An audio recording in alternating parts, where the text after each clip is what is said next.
La provincia di Agrigento, in termini di collegio di riferimento, avrà un parlamentare in meno rispetto alla precedente legislatura. Si arriva al pareggio se l'orizzonte si allarga all'intera Sicilia. Complessivamente allora sono 9 quelli che saranno inviati nella capitale, nella speranza che questa volta si facciano sentire in modo più incisivo e concreto a beneficio del territorio. La rappresentanza meno consistente sarà a Palazzo Madama. 5 anni fa era affidata a Totò Cuffaro, UDC, e Benedetto Adragna, Partito Democratico. Per il primo sono note le vicende giudiziarie, per il secondo invece la strada verso Roma è stata sbarrata dal fatto che la sua nuova compagine, quella del professore Monti, in Sicilia non è riuscita a conquistare il seggio.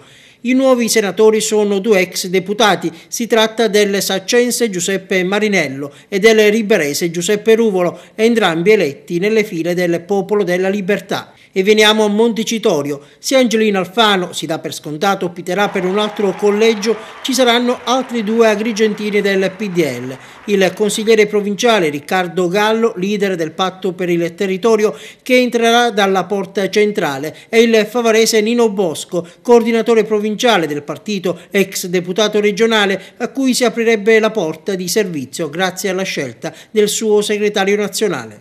E chiudiamo con il Partito Democratico. Anche qui, se Bersani opterà per un altro collegio, diventerà deputato l'ex sindaco di Caltabellotta Maria Iacono. Sicuri del posto sono invece Angelo Capodicasa e il favarese Tonino Moscat, lanciato in questa nuova avventura dal deputato regionale Giovanni Panepinto.